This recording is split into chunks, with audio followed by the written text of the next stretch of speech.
As a premier community in Hampton Roads, James City County strives to maintain a high quality of life for all citizens through sound fiscal management and legislative actions.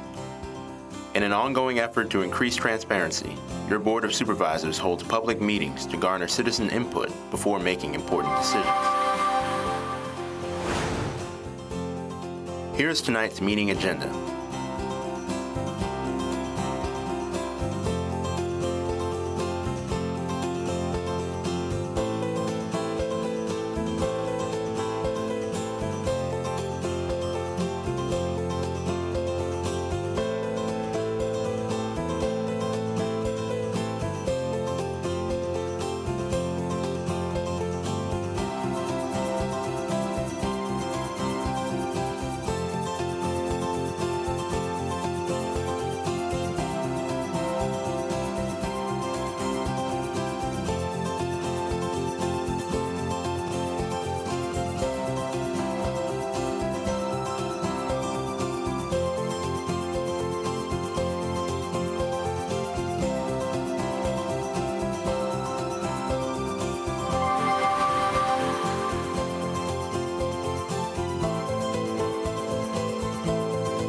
Stay tuned. The Board of Supervisors meeting will begin shortly.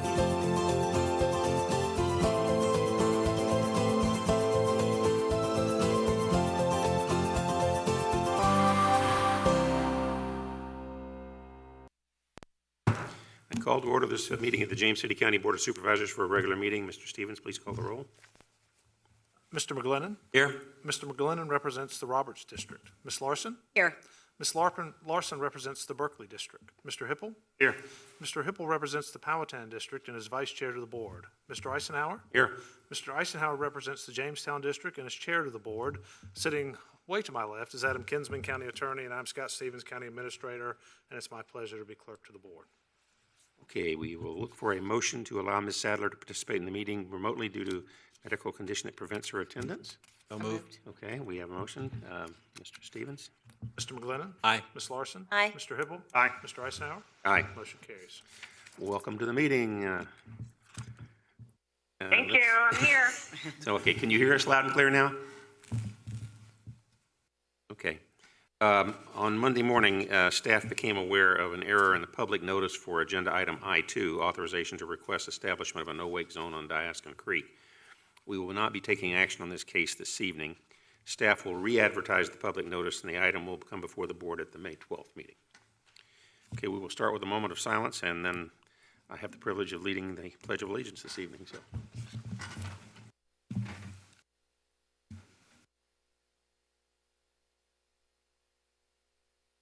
Pledge allegiance to the flag of the United States of America and to the republic for which it stands, one nation, under God, indivisible, with liberty and justice for all.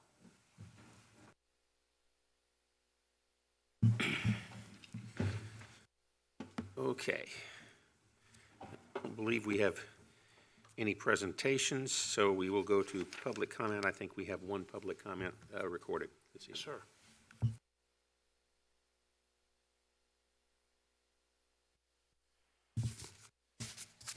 Hello, this is John DeLellis.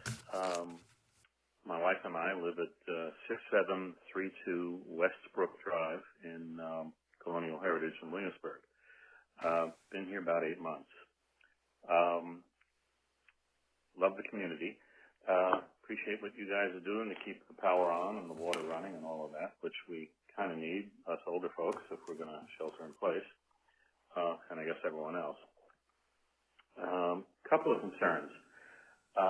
One is our street is relatively new, probably been paved for a year and a half or longer, but it is still not in GPS. And what that means is if we have, let's say, food delivery coming from Instacart, they can't find us. You know, we can talk them in, but, you know, this is a bit of a problem. And if there's anything that you guys can do with the people that make the maps, that would be very much appreciated. You know, it's a minor concern before this virus situation, but now that we're not going out, it's kind of helpful if people can find us. The second concern I have is the reporting of the COVID-19 data for James City County. I was looking at the Virginia Department of Health map and their press site. And for the county, they only report cases. So they don't break it down to James City County for the number of hospitalizations or the number of deaths. You can get it for, a medical district, but I think would be very useful to at least have an idea what's going on.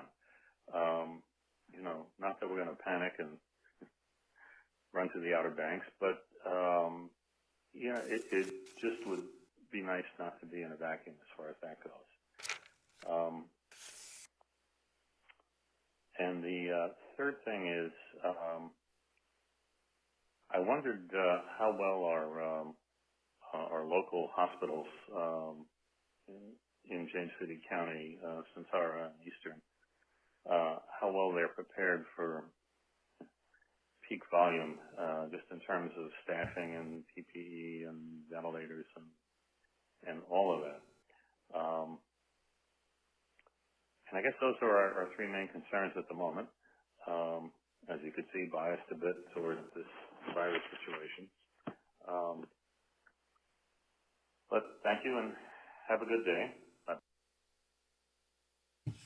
So I could not hear I heard the last, I could not hear the second. What was the VDH?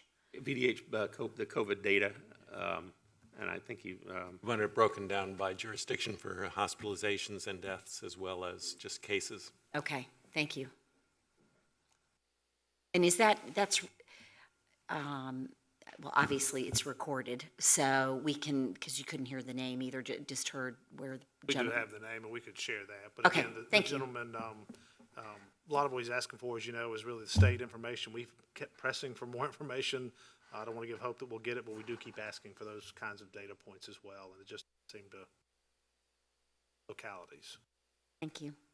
You do get that information, though, don't you, Mr. Stevens? We get the case count for James City, and we Right. get the deaths for James City. So Right. we do get that. Beyond that, Not the who's hospitalizations, though. hospitalized or recovered or any of those other kind of details or where they are, we don't get that. Now, I'm curious as to, and this is maybe not be the proper time, but if a citizen of ours traveled somewhere else and was hospitalized, or if they passed away, would that information, is there such a network in the United States to get that information back to the different health departments? Especially if they had only been gone from our community for, say, 3 days. I'll ask, I don't know the answer to that question. I know we had a case here initially that was actually tested elsewhere, and we were credited with the case. So at the beginning of this, that seemed to be available and done. I don't know about if somebody passes away in another community, if they really pass that information back here, or if that stays in the case count for the community of where they ended up. Okay. But I'll ask. I Yeah. just don't know that. Okay, thank you. And it's my understanding also that that the deaths are only based upon those who are hospitalized. That if we have someone who self-quarantines and becomes ill and dies at home, but is not hospitalized or tested or confirmed, we have no way of knowing whether that was count into the death count. And I don't know that. I've heard differing reports on that as to if somebody passes away, do they do the testing after the fact? And in some cases they have, in some cases they have not. And so it may vary on jurisdiction and availability of testing and other factors of the medical professionals involved. I'll ask a little more, see if I can get clarity on that. Maybe that is changing as many other things have been over the past few weeks, but still a lot of information out there to keep up with. Okay. I think we can come back to have a discussion on some of this at the end of the meeting as well. Okay, we can move on to the, the consent calendar. On the consent calendar, we have minutes adoption. I had a couple of, three grammatical corrections that she did to those. So then number 2 is memo, the Department of Housing and Urban Development House Housing Choice Voucher Program. We have a grant award of Virginia Housing Development Authority Community Impact Grant for $42,900. And then the award Virginia Homeless Solutions Program COVID-19 Emergency Shelter Operations Fund, $37,373. So with those 4 items on the consent calendar, I look for a motion to adopt unless someone wants to pull one. So moved. Okay, we have a motion. Mr. Stevens, call the roll. Mr. McGlinnan. Aye. Ms. Sadler. Aye. Mr. Hippel. Aye. Ms. Larson. Aye. Mr. Eisenhower. Aye. Motion carries. Okay. We have public hearings. We will start with the proposed real property tax increase. Ms. Day will give staff presentation, and we'll start with that. Any members of the board, the purpose of the public hearing is to invite public comment on the increase in property tax levies based upon the recent real estate reassessment. The total assessed value of real property, excluding additional assessments due to new construction or improvements to property, exceeds last year's total assessed value of real property by approximately 1.81%.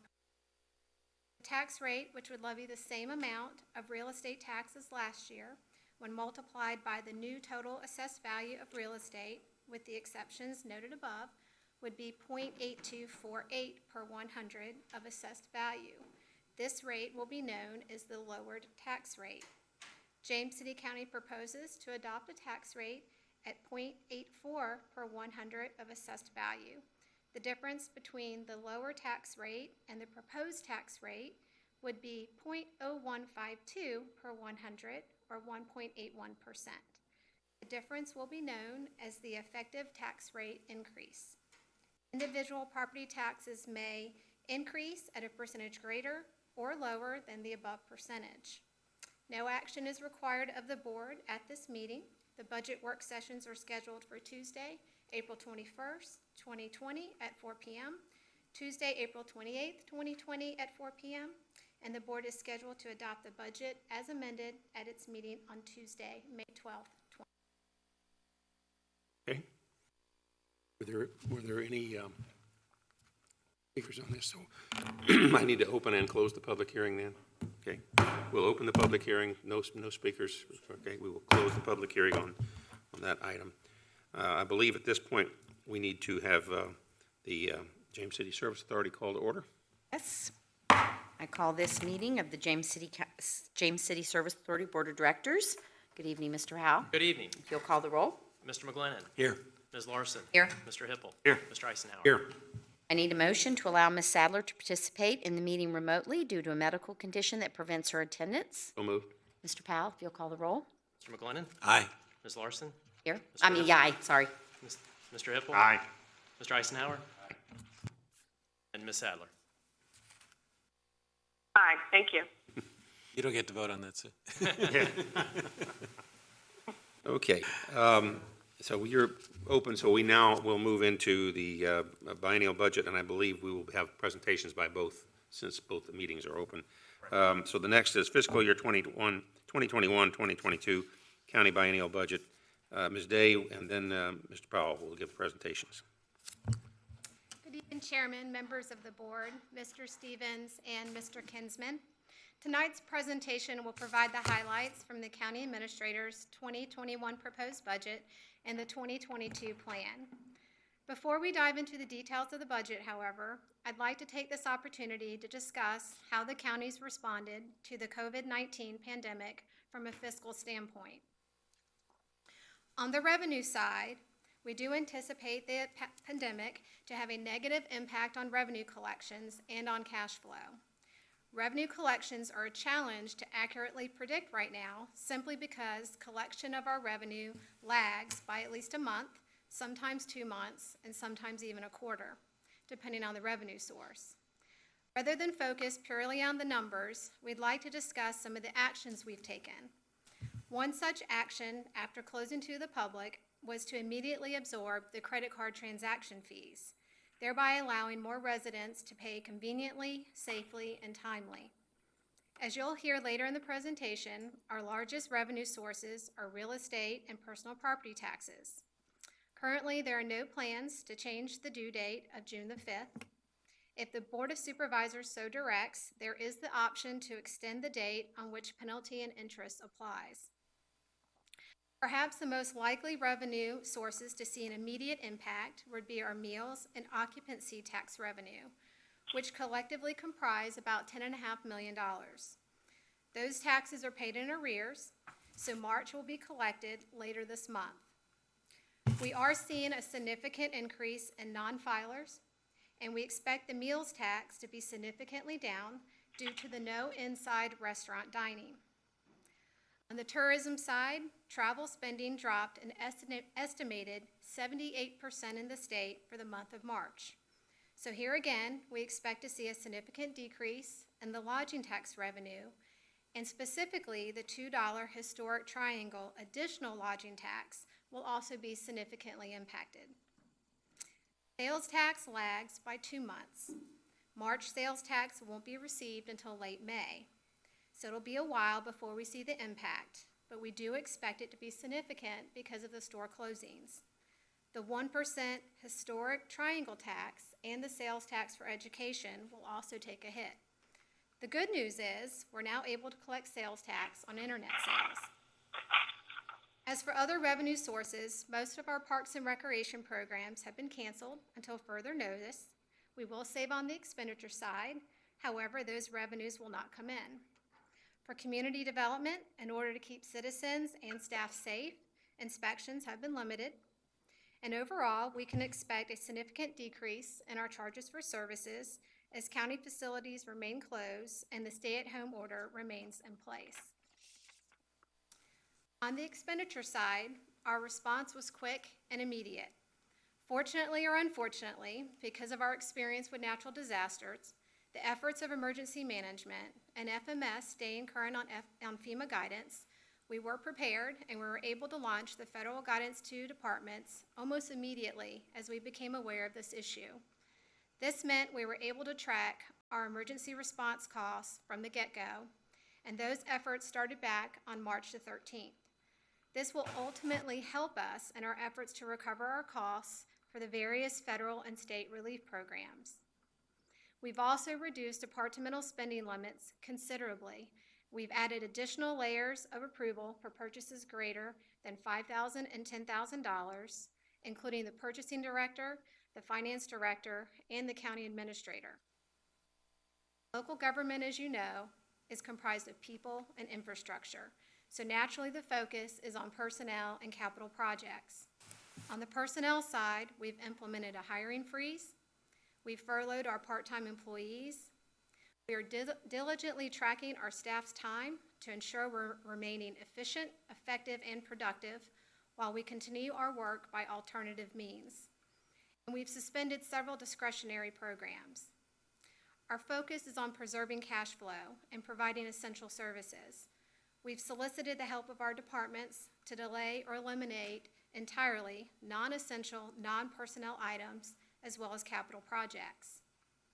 We're also working very closely with our partners, including the school division, as the school division comprises 52% of our budget, and to ensure we're all doing our part. The proposed budget was prepared prior to COVID-19. $500,000 originally intended for employee compensation was moved to an emergency contingency account. We also pushed back the effective date of several items to mid-year, or January 1st, 2021, to allow sufficient time to reassess our financial position and priorities. More adjustments are expected as additional information comes in. The county has a 2-year budget, which allows the Board of Supervisors to adopt and appropriate for the first year's budget for immediate implementation, as well as provide a plan for the second year. The second year allows for changes to be made for new developments. Tonight we'll focus on fiscal year 2021, which is the first year of the biennial budget. Fiscal year 2021 begins on July 1st, 2020 and ends on June 30th, 2021. The proposed budget continues to incorporate the strategic plan goals to ensure funding is allocated based on the board's priorities. Although tonight's presentation will primarily focus on the county's main operating fund, or the general fund, The fiscal year 2021 proposed budget allocates funding to several other funds and the James City Service Authority. These other funds include a capital fund for county and school projects, a debt service fund for our outstanding debt obligations, and several other funds which are used to account for some rather substantial federal and state grants that the county uses to provide services to our residents, including social service programs, housing and neighborhood development, probation and pretrial services, and tourism, all of which are vital to our community. Fiscal year 21 proposed budget is $261.9 million, which reflects a 14.9% or $6 million or 6% increase over the current year budget. The fiscal year 22 plan is $265 million or $3.1 million, 1.2% over the fiscal year 21 proposed budget. Again, this includes all county funds. Some of the compensation adjustments applied unilaterally is a placeholder for potential mid-year salary increases, increased health insurance costs, which is shared with our employees, and increased costs for employees' retirement and workers' compensation benefits. Fiscal year general fund proposed budget is $216 million or $4.9 million, 2% greater than the fiscal year 2020 budget. The fiscal year 22 plan is $219.4 million, which is $3.4 million or 1.6% greater than the fiscal year 21 proposed budget. It includes the addition of 4 new positions effective mid-year, January 1st. It proposes no change in the real estate tax rate. The estimated cost to provide services greatly exceeded the revenue projection. Requests exceeded revenue by $11.8 million and therefore were not funded. On the personnel side, there was over $2 million in requests that we were not able to fund. Most of that difference resulted from new positions that were requested, in which we received a total of 24, of which 4 were included in the proposed budget.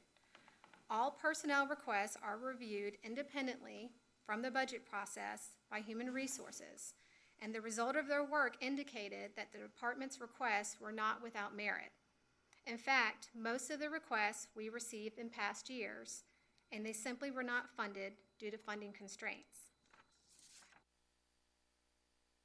On the non-personnel side, there was over $9.7 million in requests that we were not able to fund. Most of that difference was CIP related, about $7.1 million. And although not funded when requested, most of those projects did make it into the 5-year plan. Some of the other non-personnel requests that were not funded are tied to new position requests. For example, if police officers were requested, vehicles were likely requested and not funded as well. In terms of the funding sources or revenue side of the budget, the majority of the county's revenue is derived from real estate and personal property taxes, equating to $140.6 million or 65% of the total budget. Of the overall $4.2 million increase in the general fund revenue from fiscal year 20, the majority, $3.5 million, is from general property taxes. The fiscal year 21 proposed budget includes an increase of $900,000 in public service tax revenue from the new Dominion Power Skiffs Creek connector.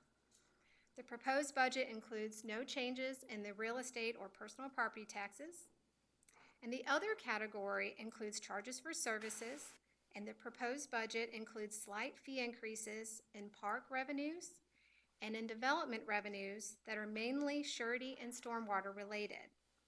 If approved, those increases would be effective January 1st, 2021. As I mentioned previously, fiscal year 2021 is a reassessment year, and the general reassessment resulted in an overall increase of 1.8%. Residential properties increased on average about 2%, and the overall increase in commercial was a little less than 1%.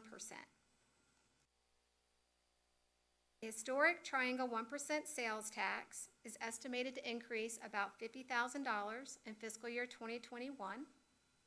As directed, that entire revenue source has been earmarked for one-time spending, specifically for CIP.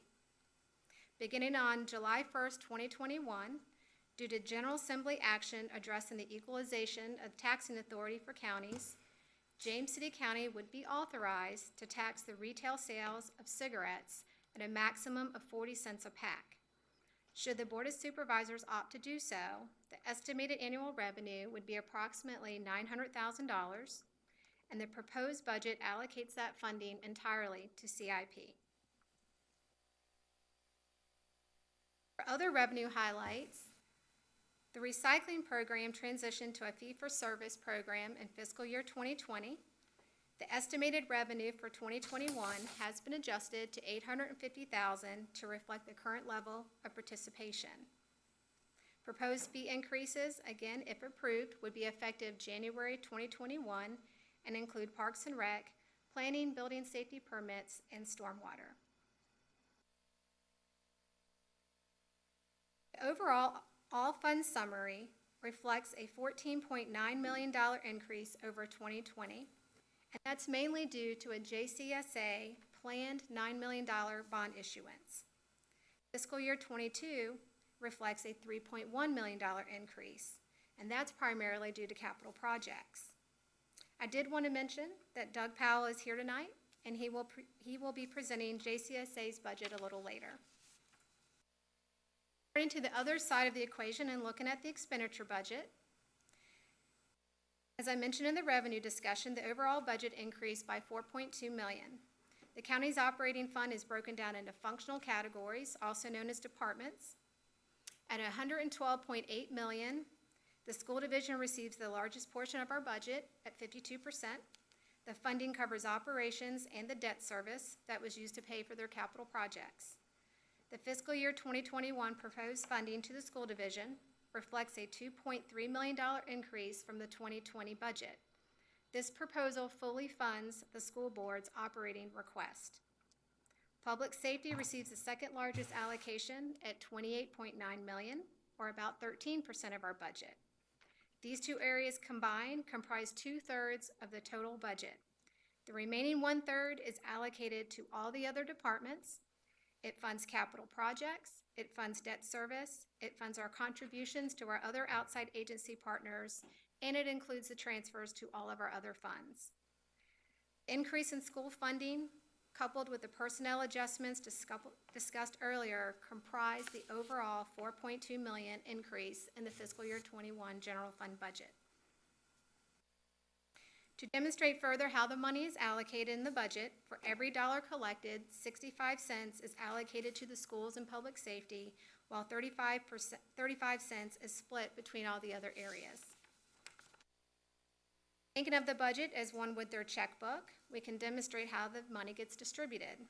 The average home in the county is valued at $337,000, which equates to $2,831 annually, or $236 a month in real estate tax.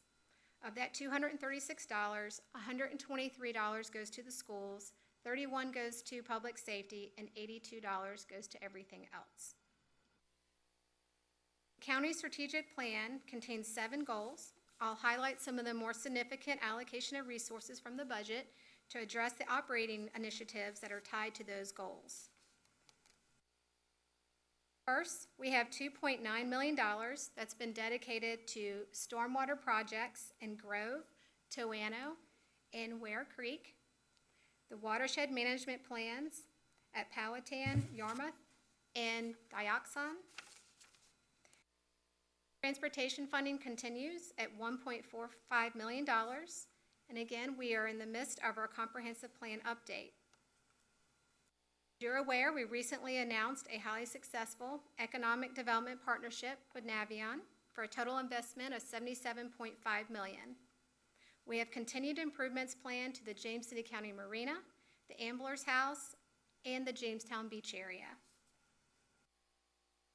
In terms of public safety, we have programmed the replacement of our computer-aided dispatch system utilized by our E911 center. We have the replacement of our cardiac monitors. The construction of a 6th fire station has been included, and the replacement of the records management system for mobile data reporting in our police department has been programmed. $7.2 million in fiscal year 21 has been included for school capital projects, specifically to the Warhill High School Auxiliary Gym and Emergency Shelter, maintenance and refurbishment projects as well. Future funding includes the expansion of all 3 high schools and a proposal for a new preschool. Compensation adjustments have also been included, dependent on the COVID-19 impact. Currently, we have $500,000 set aside in a contingency account that would be revisited mid-year next year. On the employee benefits side, we've included increased costs for health insurance. Again, that's a shared arrangement with our employees. And we also had a rate increase for retirement and some additional unfunded mandates related to workers' compensation benefits for public safety. These compensation adjustments enable us to continue to offer a comprehensive package that will allow us to remain competitive in the marketplace. One of the strategic planning goals is to have a sustainable water supply. And here tonight to present James City County Service Authority's 21 proposed budget is Doug Powell. Good evening. Good evening. Before I begin, I did want to note that this year's Service Authority budget might look a little different. We divided the budget into 2 funds this year, a water fund and a sewer fund. In previous years, the budget had been divided into 5 funds. I think this format is much easier to understand and hope that you found that to be the case as well. So the world has changed a lot since you received our proposed budget in late March. We have revised the recommendations in that budget, and we have prepared a revised budget book, which you'll be getting shortly. But my comments tonight are really going to focus on the changes that we have made to our recommendations since the budget was released in late March.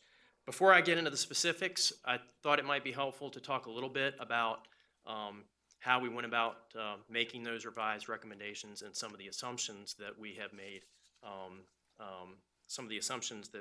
in putting the revised budget together.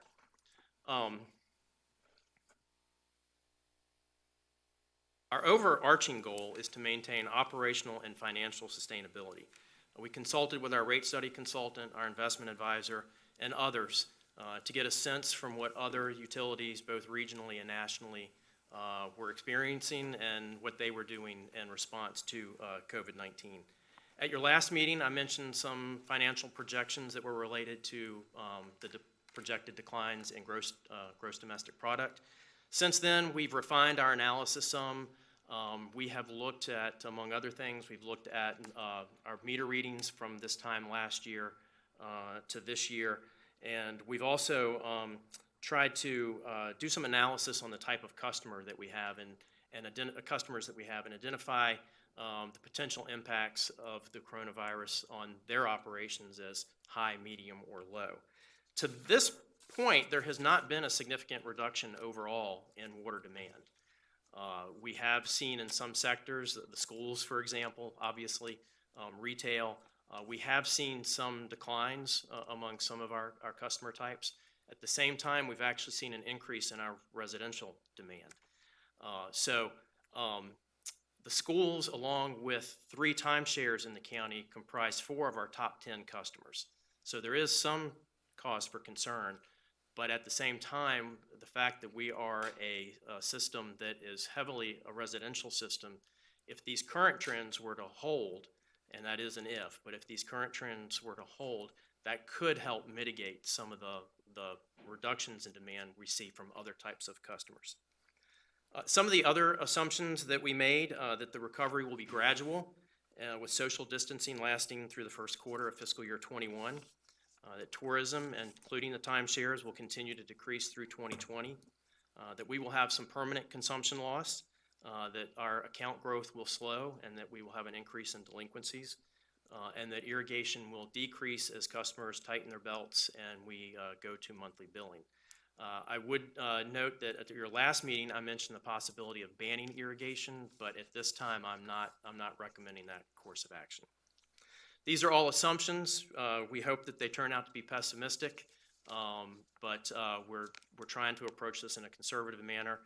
The one thing I can probably say for certain is that this is all likely to change, as these are unprecedented times. There's nothing to look back on and say, well, this is what happened when this happened previously. So, but I did want to give you a sense that we've consulted with some of our consultants and some experts in the field, and we've done some research, and based on that methodology, these are our best assumptions at this point in time.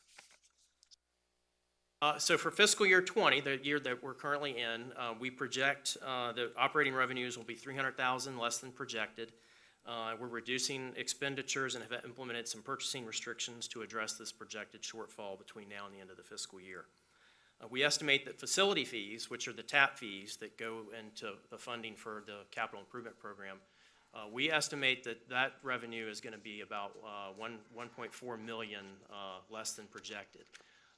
Part of that is that those revenues were trending down even before COVID-19, so this is not all related to the coronavirus, but the coronavirus we do expect to exacerbate that issue that we already had. For fiscal year 21, we anticipate operating revenues of $675,000 less than originally projected. To address that shortfall, we are mirroring what the county is doing on compensation, budgeting an equivalent of 2% effective January 1 in a contingency line item. In addition, you all are aware that we had undertaken a recruitment and retention study. We are not recommending the implementation of the recommendations in that study for the fiscal year 21 budget. We are also reducing the amount of operating revenue that is contributed to the capital budget. For facility fees, we estimate they will be $566,000 less than expected, and to address that shortfall, we've reduced contributions to various capital projects, proposing to reduce contributions to the Alternative Water Supply Fund, the Repair and Replacement Fund, and then simply just a deferral of a couple of projects. As far as the CIP for 21 goes, I am prioritizing 2 projects for that year. The SCADA upgrade project and the neighborhood improvement projects, White Oaks and Kingswood. As mentioned earlier, funding for other capital projects have either been reduced or deferred. I would note that since your last meeting, the bond market, municipal bond market, remains unstable. So as it relates to the neighborhood improvement projects, we have issued an RFP for a bank loan. Those proposals are due the day before your next meeting, 2 weeks from now. So at your regular meeting 2 weeks from now, I will have the results of that bid process, and at that time, the board can decide whether they want to move forward with that or not. But my recommended budget does include debt service funding for those projects as if that is going to proceed. A few other notes about the fiscal year 21 budget. The one area where we have increased funding is we have increased funding for sanitation supplies, PPE, and mobile devices to improve our ability to readiness for emergencies. I eliminated a new full-time position that I had originally proposed, but I have retained the recommendation for a part-time engineer position in the revised budget. I wanted to review with you briefly the rates proposed for fiscal year 21. You had a work session with the rate study consultant in January, but I just thought since it's a budget public hearing, we probably ought to revisit that. So the revised budget includes the recommendations from the rate study. Given the current circumstances, it's important to maintain affordability. As mentioned during the work session on the rate study, the study recommended that overall the rate changes would be revenue neutral for fiscal year 21 after several years of increases. The study recommended adjusting the number and size of tiers based on current use, and recommended that the first 3 tiers in the single-family residential category would go down to compensate for the fact that the fixed charge is going up. The same is true for commercial and non-single-family service rates. There are no changes recommended for sewer service rates or fixed charges. The proposed budget does include the recommendation from the rate study to convert water and sewer facility fees from a system based on the number of fixtures to a system based on meter size. This slide shows the proposed rate changes versus the current. The top chart there is the fixed charge, and you can see the fixed charge for water is proposed to go from $4 to $5.23, and sewer remains unchanged. The middle chart shows the current rate and proposed rate for the four tiers for water. And again, as you can see, for the first 3 tiers, the rate goes down. And for the tier, obviously, there's nothing to compare it to. And then at the bottom, with sewer services, it shows the current rate. Current rate stays the same. The next chart includes some of the same information, but this chart does show the spans for the 4 tiers. Tier 1 is 0 to 4,000, Tier 2 4 to 8, and so on. And then lastly, I would note that with these changes, Service Authority's rates still remain, the water rate still remains cheapest in the region for a customer of typical customer of 5,000 gallons a month or less, and second lowest combined in the region. That concludes my presentation. I'd be happy to answer any questions you might have. Do we have any questions for Ms. Day or for Mr. Powell? Mr. Chair, this is Sue. I've got a question or a few things for Mr. Powell, please. Go right ahead. Can y'all hear me? Yep. Okay, thanks. So, Mr. Powell, what are your updates on the monthly billing that you've proposed, if you have any? Yes, the proposed monthly billing is still moving forward, and it had been originally slated to be implemented in May, and that is still the plan. We intend to move forward with monthly billing in May. All customers have received notification, postcards, those sorts of things. We do have some additional public outreach initiatives that we're planning to pursue over the next few weeks. But yes, we do plan to start implementing monthly billing next. Okay, and then could you please tell me why you're prioritizing the SCADA upgrade and the neighborhood improvement projects in the CIP over other projects? The SCADA upgrade has been a multi-year project, and we're in the middle of it. We have a lot of momentum going, and the purpose of that project was to replace infrastructure that is obsolete. The network is no longer being supported by the telecommunication companies, and we're so reliant on SCADA that I think that it's important to go ahead and see that project through. Otherwise, we risk having obsolete equipment and software. So I think that is a priority to go ahead and complete that. The other 2 projects, I think that it's. I think those projects are also long overdue. I think there's a public safety component to those projects, so I've prioritized those projects as well, assuming we can get a competitive rate on our bank loan.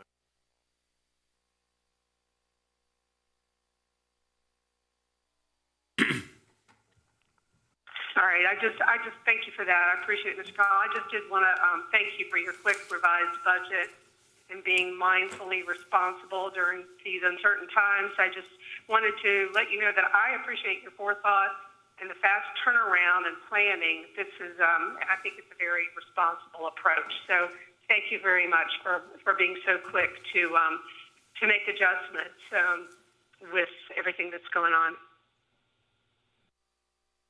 I was going to basically say the same thing, comment on looking ahead at what we're in and knowing each one of us in the community are going to have less than what we had before, and we're going to have less money to deal with the options of what we wanted to. So I do appreciate you looking ahead and adjusting your budget, and that's what we're going to have to do on our side as well, that we're already looking into as well, adjusting the county budget and what that means. But appreciate you taking the lead on that and doing that in the Service Authority as well.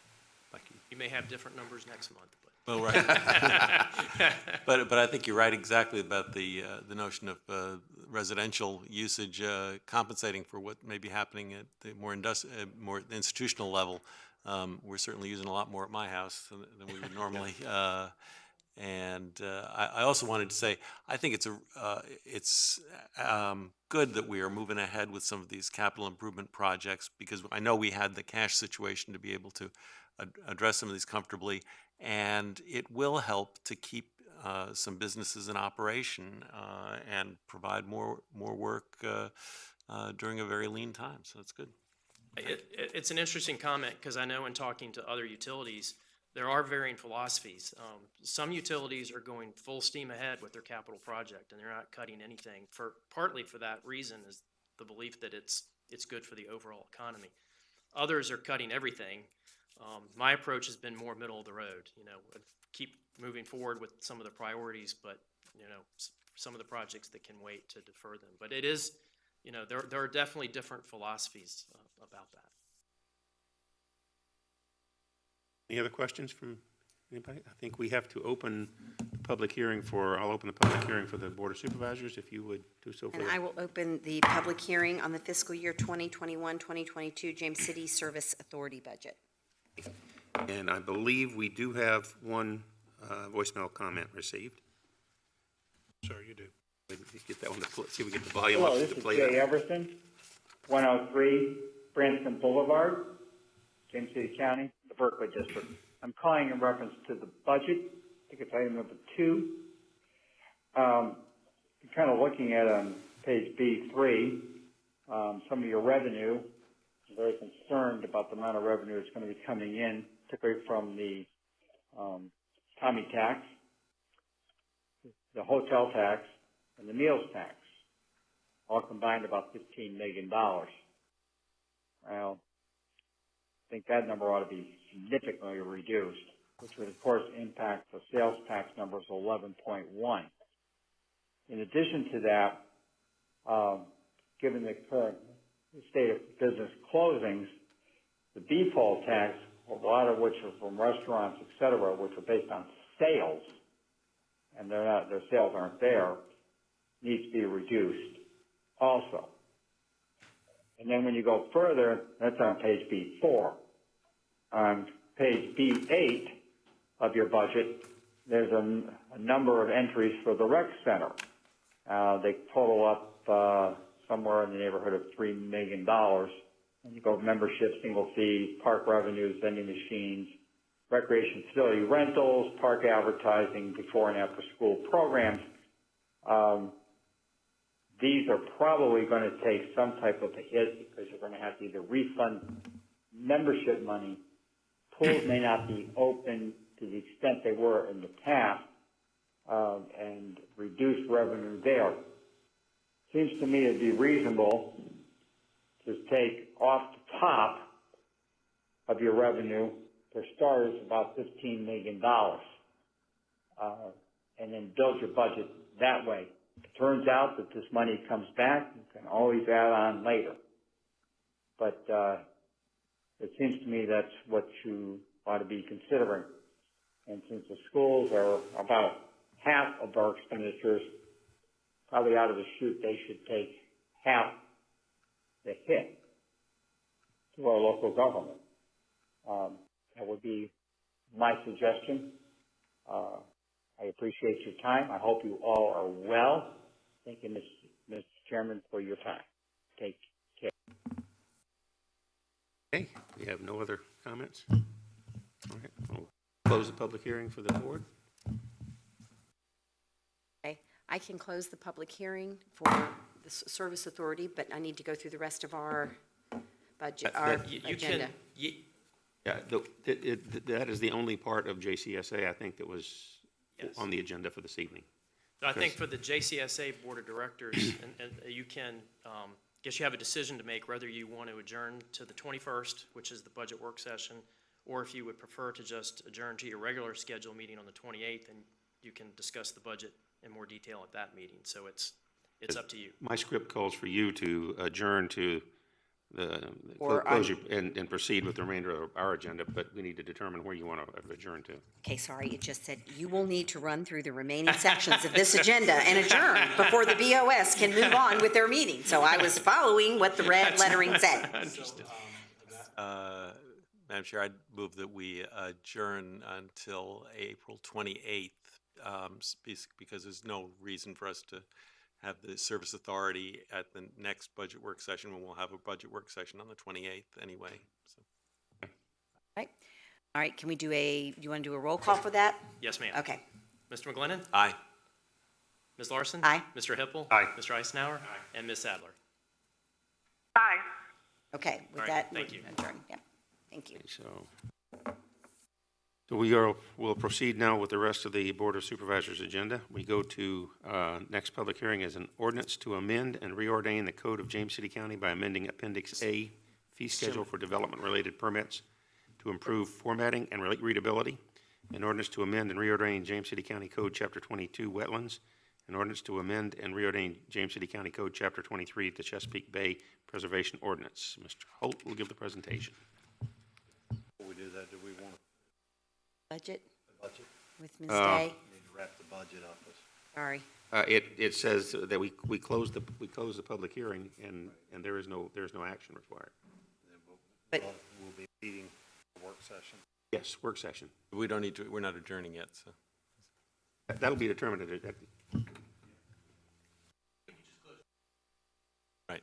Okay, all right. CSA is. All right, then, I was just going to underline one aspect, though, and I think that we got that in a message by email as well, that between now and the 21st, it might be helpful if we have questions about any aspect of the budget to send them to Ms. Day or Ms. Stevens or both, since that will help us, I think, get through a lot more of the work. Even though I know this is such a difficult budget process where we're really operating in the dark. But I in case I failed to do so, we did adjourn or close the public hearing for the Board of Supervisors on this one, but I think Mr. McGlinnan brings up a good point, and that was between now and our next work session, definitely we need to provide. I did have a follow-up question, if I could. Sure. So the schools, do you see any adjustment to their budget coming, or what kind of discussions have been going on there? Because I believe the governor is holding on the raises. Is that correct? That's my understanding as well. And Okay. we have had various conversations with the schools. I know they're working very closely with our purchasing department as well. Mr. Stevens has had a number of conversations. We have another phone call with them this Thursday to go over more specifics for their budget this year as well as next year. Okay. Thank you. One other comment too. I know this we'll go through it in our work session and all that. I know with the budget, it's hard to determine the amount of money we will be getting or won't be getting, and not only from the taxes we collect, but from the state as well. Sounds like the state's closing down everything, according to the governor. But we've got to be prepared that we're going to lose a certain amount of revenue in there, and just by some figuring country math on my part, looking at our budget, I looked at a 10, excuse me, and a 20% loss in a 12-month period, and we're looking at 2.4. 3 months this thing will probably be hopefully finished in a 3-month period, but we could lose 3 months of revenue, which would be $52.4 million roughly. We've gained $15 million from the last year's budget. We'll have 15 over, so we could, in fact, use that to work on what we're looking at on the $52.4 million if it is a 3-month period. So we might be looking at almost a $37 million loss in our budget, and that's on the far side of it. That's the furthest reaching out. So I think there's a lot of look that we need to take, and there's a lot of things that we're going to look for you and the rest of the staff for guidance on as far as what the numbers are coming in, and the county administrator as well, and where we're at. But I don't think we're going to be 20% maybe high, and it may not be 37 million by the time you offset it with 15. But it's going to be, I'm thinking, a significant amount of money. And if it is if we do 20%, you know, we're gonna have to look at the schools and reality, we're all in this together, we're all in this boat. And I know the school board will work with us, but that's gonna be something we're gonna have to look at. Their budget may be 20% as ours is, and it's coming, so. But I know we'll discuss that, but just a few numbers to throw out for tonight. Thank you. Yeah, I would be interested to see the way this does turn out, because I think we have to recognize that there are a lot of moving parts here that we just do not have any firm grasp on just yet. My understanding is that we've already had the approval of about $3 billion, $3.3 billion to Virginia that will be split between the state and localities to replace revenue that we're losing as a result of this event. The revenues where we're really going to take the big hits are not across the board, of course. Even in the worst of times, our real estate taxes don't experience that big a drop-off of collections. I know there are likely to be some folks who are going to have to defer payments and the like, but we're not going to see an enormous drop in residential real estate taxes, I would think. But we will see it in hotels and motels and sales tax, no doubt. So getting a feel for what's happening at each of those different levels is really going to be important. And hopefully, my understanding is that there is movement toward another recovery package that will include, again, a substantial amount of money for state and local governments to address revenue losses. So hopefully we can cushion some of it from that perspective. You mentioned that there are some domino effects to this. So, for example, we're keeping a close eye on what is happening at the state level. For example, if they don't provide the raises to their employees for the constitutional officers, we would not provide those raises, but we also wouldn't have the revenue. So from a budget standpoint, they offset. Right. There are other revenues, for example, the lodging tax revenue, where 60% of that is mandated to be used for tourism-related activities. We use those dollars to fund several agencies. So if those dollars don't come in, that's a discussion that we obviously would have funding our other partners. So all the parts are not created equal. There are some revenues directly tied to expenditures, and there are some that are not. And we have to look at all those variables, and a lot of it depends on how long this goes on. So, And the other thing we've got to look at is the citizens that are out of work. You know, there's going to be a burden on them as far as we're looking at the revenue that hopefully will be steady, which will be the personal property tax, real estate tax and all, but it may not be. There may be a fluctuation in this curve that we may have to adjust to, you know, and say, hey, maybe there's not a penalty over an X amount of period of time that law will allow in order to, you know, give some relief to the, but at the same time, that is a loss to our revenue side of the county. So we're losing funds on that as well, as we're, you know, or may not lose them totally, but we're losing a certain amount till we get them back in. And that's gonna have to be backfilled by something else in order to keep the machine moving. and I wondered I don't know if we've talked with anybody from Busch Gardens, which, I mean, this is huge that they're not open for spring break or Memorial Day. And then we really don't know what happens if this order goes until June 10th. Do they just open the gates and let I mean, when might we get some ideas on how we will slowly be reopening? Because I think that will give us some type of revenue picture as well.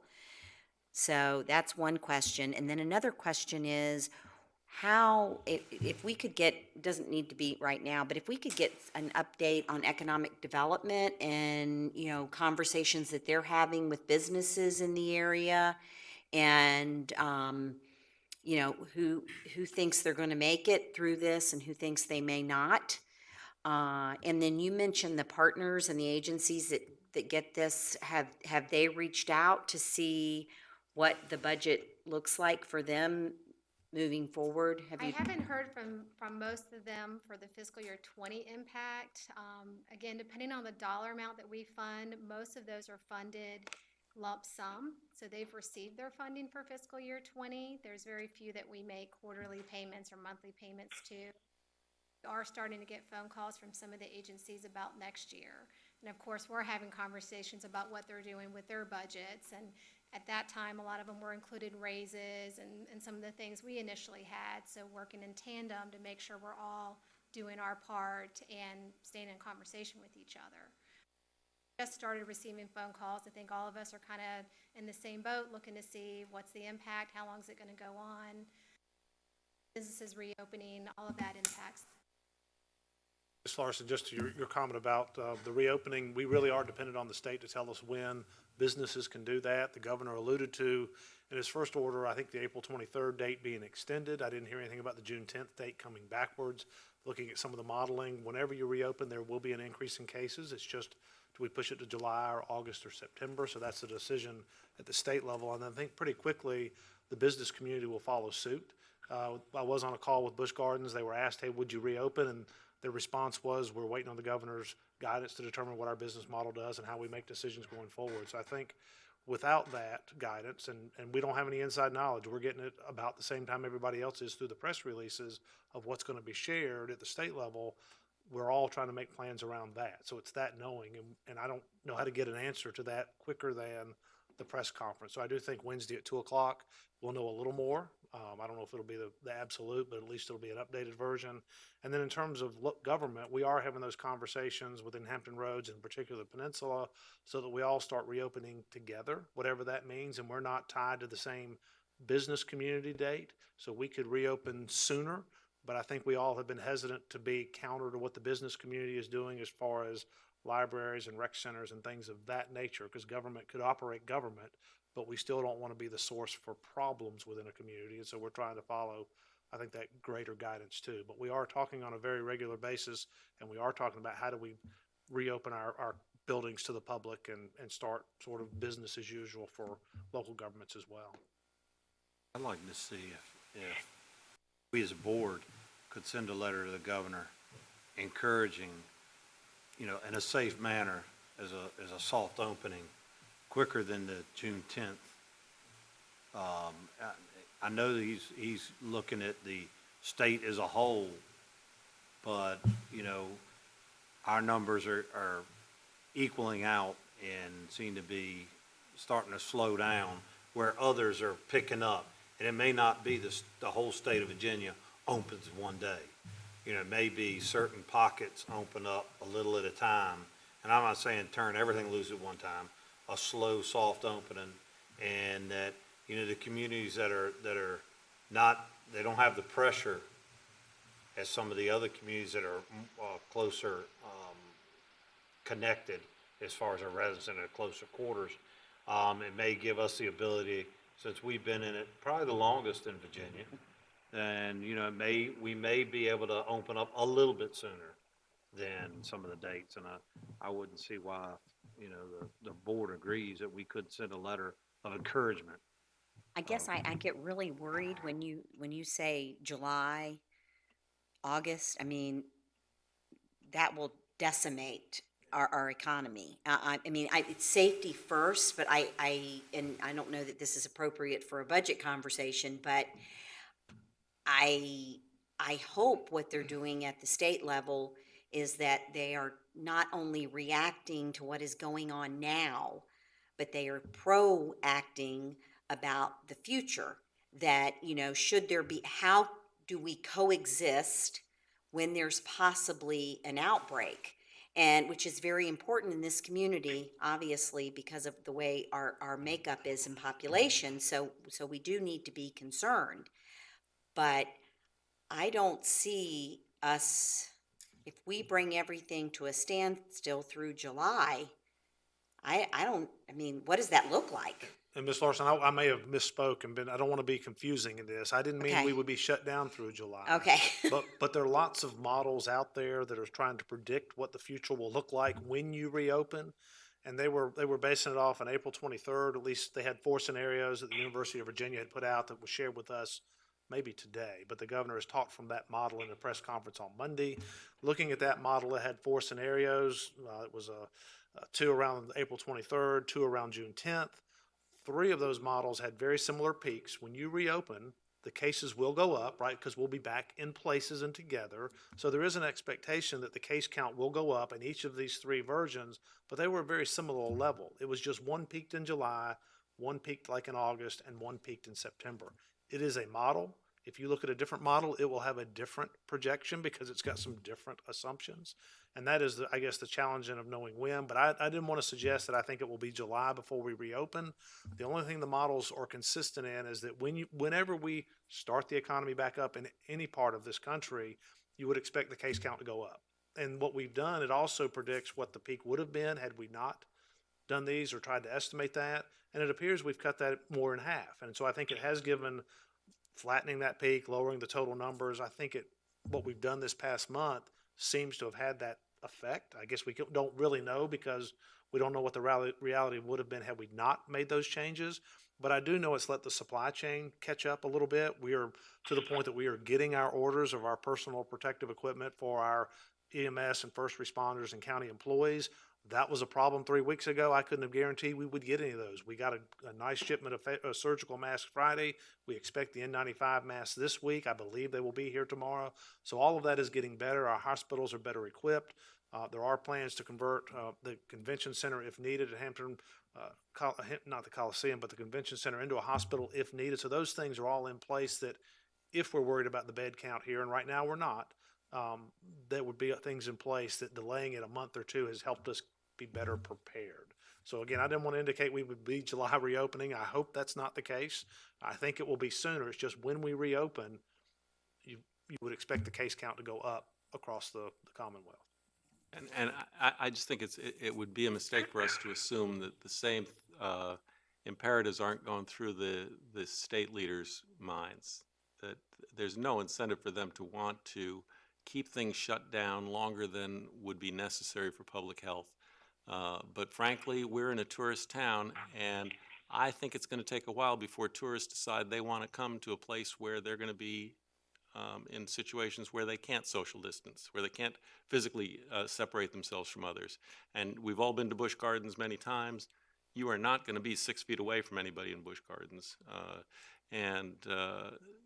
It's just a reality of the situation that tourism is going to have a really tough time in the immediate future, even if sanctions are lifted.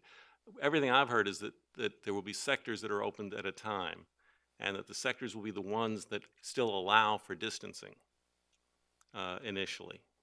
And so, I don't want to create a sense that we think that we're going to have our hotels filled and our restaurants in full swing more rapidly than they can be or will be, given what people are going to want to do. Could I take a second to chime in terms of the tourism discussion?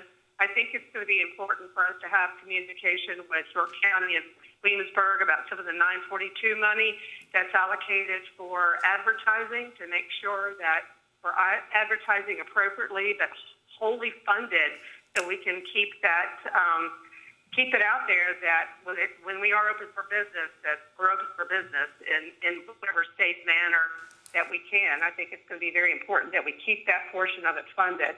In terms of, I'm going to try to get in everything I can because it's so hard to communicate like this over the phone. But in terms of the schools, I'm hoping that they're having discussions on amending or revising their budget. I haven't heard of anything from them as of yet. But Mr. Stevens, if you have any discussions or any insight before our work session about what they're planning on doing, I think it'd be helpful for us to know in advance, and also what maybe you might start to have a little bit better idea of what our numbers are going to look like, so we know how to address it with them. But to be perfectly blunt and quite frank, whatever our shortfall is, since the schools are half of our budget, to put it like the caller, I couldn't hear everything the caller had mentioned for the public comment, but whatever our shortfall is, I don't think it's unreasonable for the schools to take half of that hit. So I think that they need to be prepared for that, And because we're all, just like Mr. Powell has already revised his, and I know we're working on revising ours, I think that they need to be prepared to look at some serious reductions as well and be realistic about what we're looking at.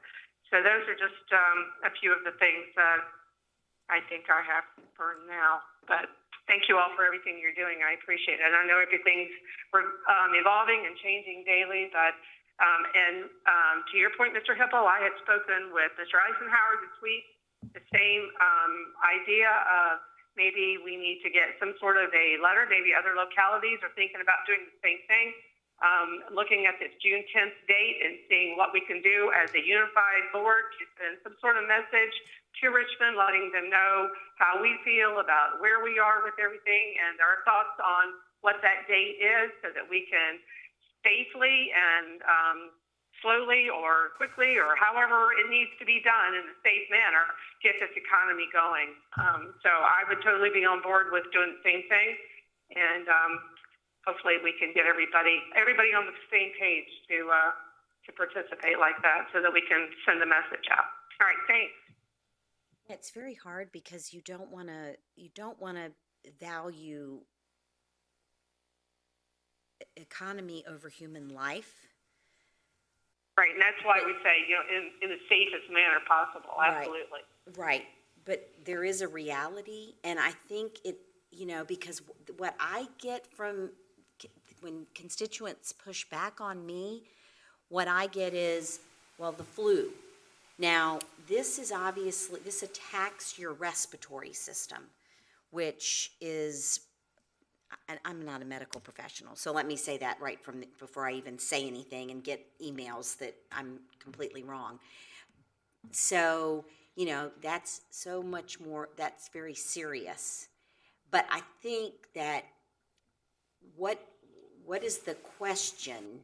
When you're in the hospital with the flu, probably you don't have to go on a ventilator.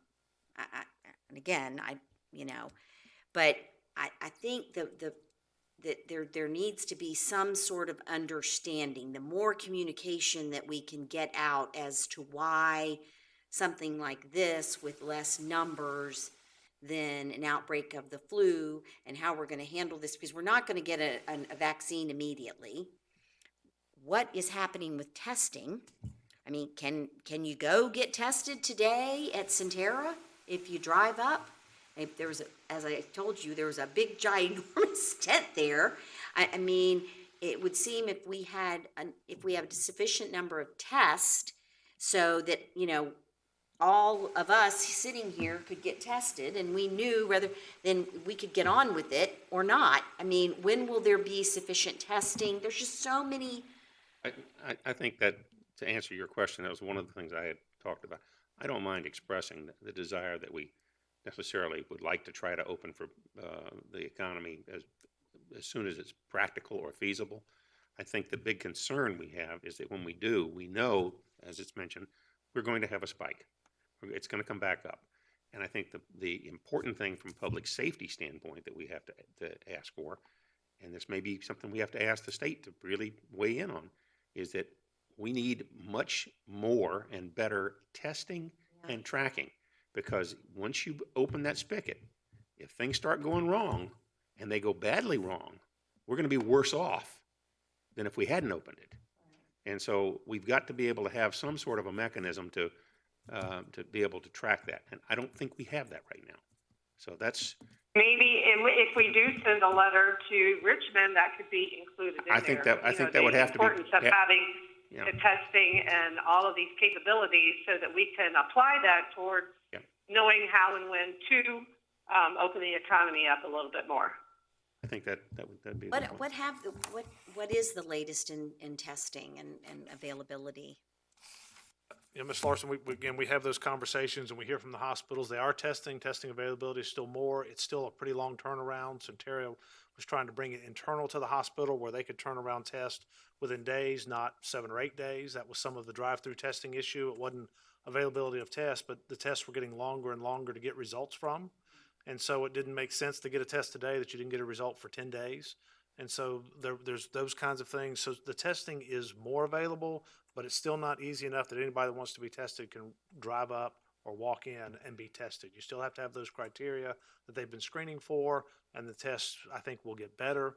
As you see, or I think I've seen on the national news, they're talking about 15-minute test and 45-minute test. When we get to that point, it will be much more meaningful in terms of knowing that you have it today or don't versus not being sure for that 7 to 10 day time. So I think it will get better, but it still has a long way to go, meaning days or weeks at least, before it's widely available for testing. Yeah. And my thought of a letter and a soft opening would be, you know, working with our leaders in the community and going, okay, not have a Busch Gardens like it was last year. Maybe Busch Gardens is half of what it normally has. So we have that distance. You allow X amount in. We're doing a soft open. The restaurants allow X amount in, and until they're out of there. Because if you go by Lowe's or Walmart or anything on this weekend, and if you get a chance, go by and just look. It's flooded. I mean, it's flooded with people. People are buying plants like they're free. And there's people with canes and everything else walking in there, and they're getting their tomato plant or their little or tree or whatever. And so it's happening in our community in different places. And so it's a matter of loosening up those strings a little bit and saying, okay, you know, hey, we want it, and it may not be tomorrow, it may be, you know, in 3 weeks or whatever, we see where this goes. But I think we need to have that conversation, and the American people are starting to get restless, and James City County residents as well. And, you know, and we do need to look at our economy, and that's another part of this curve. When can we stop the bleed there in order for us to get back? Maybe we get back at a quarter speed, and then we get up to half speed, 3/4, and maybe by the end of the summer, we're at full speed. You know, we just have to adjust that as we go and, you know, and look at those. But, you know, we're going to have to get back into business. It's just we've got to get our hands back on the till and get back to work. And to your point, with Lowe's being crowded, Walmart's crowded, all those big box stores are crowded, I haven't seen where, as a result of the crowds, that the numbers are spiking as a result of that. So I think people are using some common sense measures and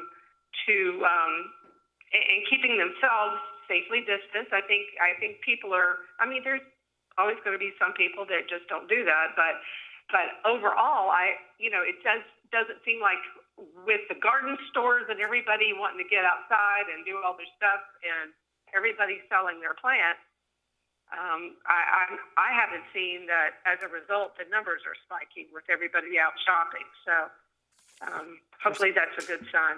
Part of that is lack of testing. So, but I do think that as the weather warms up, it's going to get harder to keep. I mean, I saw a difference on this, I guess it was Saturday maybe, at the Green Springs Trail. Now people are doing what they're supposed to do, and they're stepping to the side, but you're going from 1 to 2 people in a parking lot to full parking lots. I think it's going to be harder and harder to keep. And I get it. I mean, for mental well-being, it's, I mean, we want people to do what they're supposed to do and step aside and all of that. But I think it's going to be tougher and tougher as I think more and more people are going to be going out.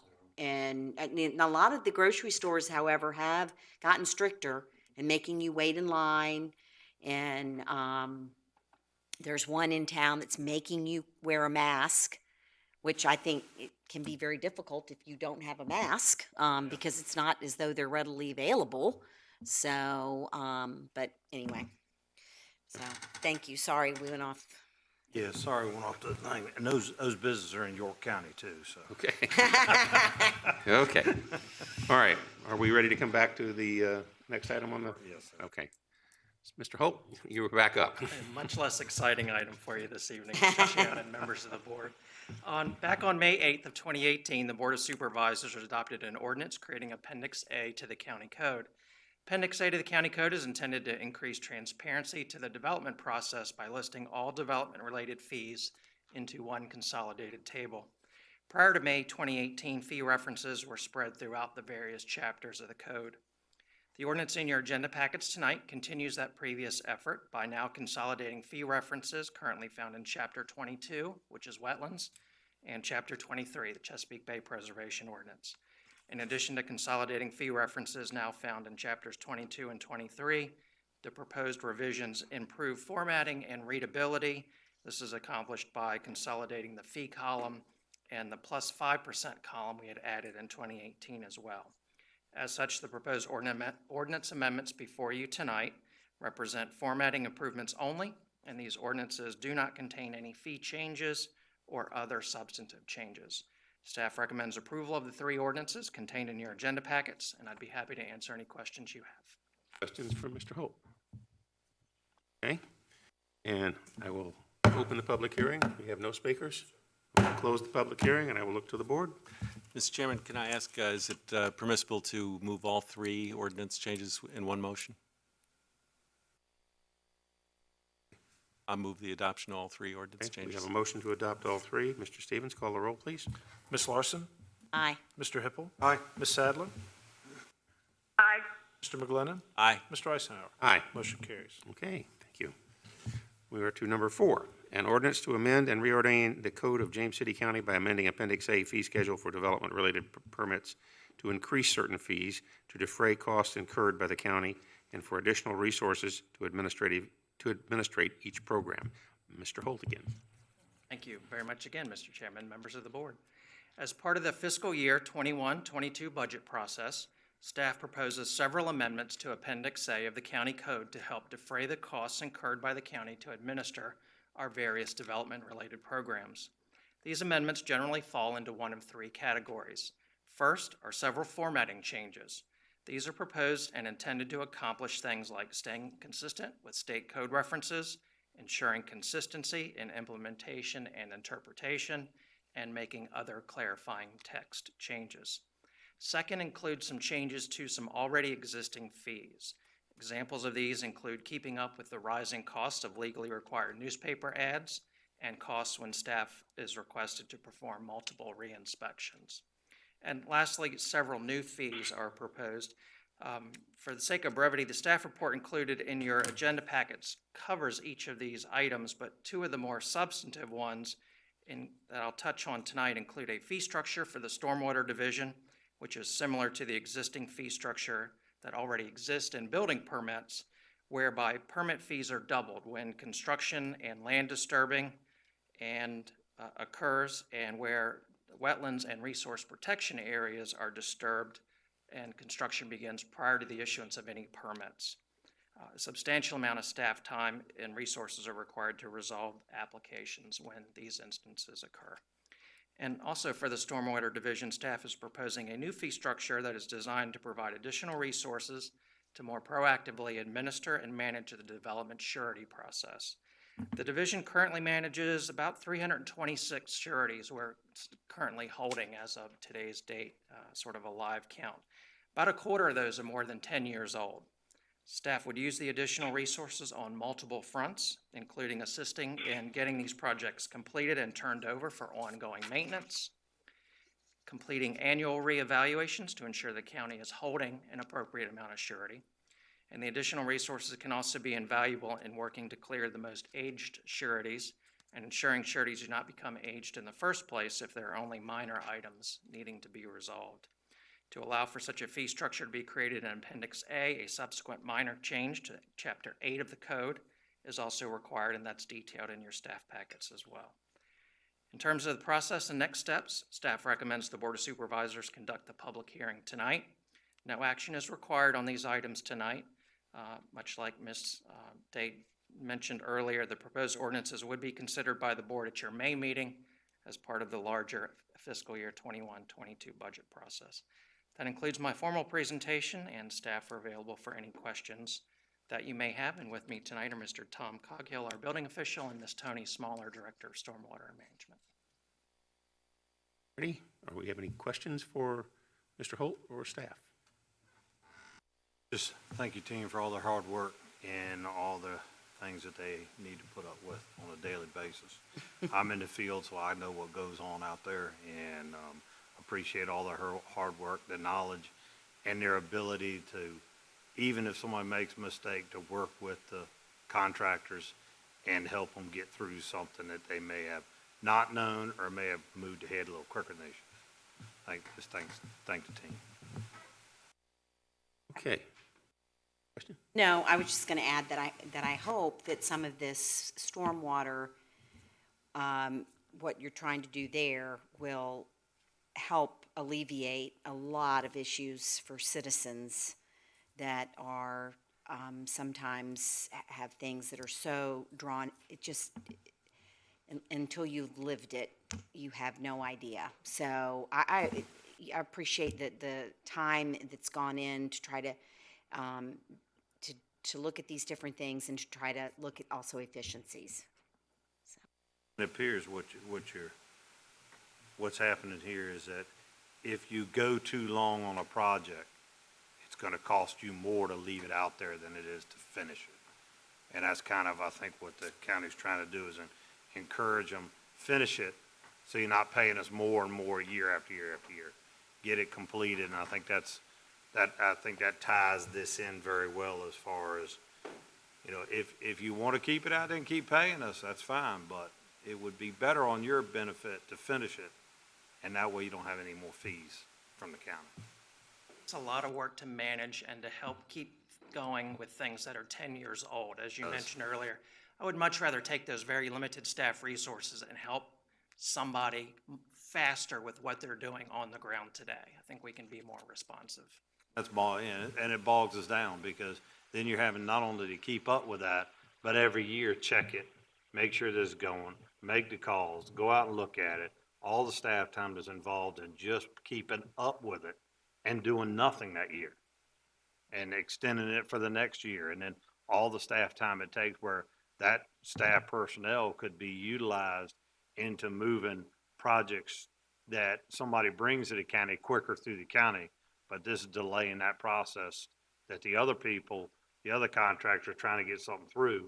And we all know we're all limited with staff. You can only hire but so many. And so this will hopefully get more staff on the ground in front of everything. And if you want to continue on that path, then you just going to have to pay more. That is the end goal, because for all those years and for all those times, that means there is a neighborhood where some stormwater feature is not finished, where some road is not yet turned over to VDOT. There's some project out there to where something that needs to be done hasn't been finished yet. And we're paying a cost for that out of our budget to keep up with it. To keep up with it, that we're not getting a return that we should get for the amount of time and effort that we're putting into it. Thank you. Okay, if there are no more questions, we'll open the public hearing. I believe there are no speakers. We'll close the public hearing. No action is required on that this evening, and we will bring that forward at the May meeting, I believe. Okay, the next is number 5, amendment to Regjag Gilley deed of easement. Ms. Rosario will do the staff presentation. Thank you. Thank you, Mr. Chair, members of the board. Mr. Kobe Litton has submitted a request to amend an existing conservation easement for properties at 131 and 134 Smokehouse Lane and 227 Gatehouse Boulevard and unaddressed, also known collectively as the Regjag and Gilley properties. The applicant desires to construct an 8-foot-high wire mesh fence as part of a reforestation and water quality project at 134 Smokehouse Lane. The amendments presented before you would allow this specific type and height of fencing without prior permission from the county. In recognition of the fact that there is currently no mechanism in the easement for the county to consider fencing not strictly meeting this criteria, an additional amendment is proposed which would allow the county to consider and grant written permission for fencing not expressly permitted. A final amendment would move the fencing provisions into its own section to further clarify that fencing is not considered an accessory structure. Staff recommends that the board adopt the attached resolution to allow amendment of the easement.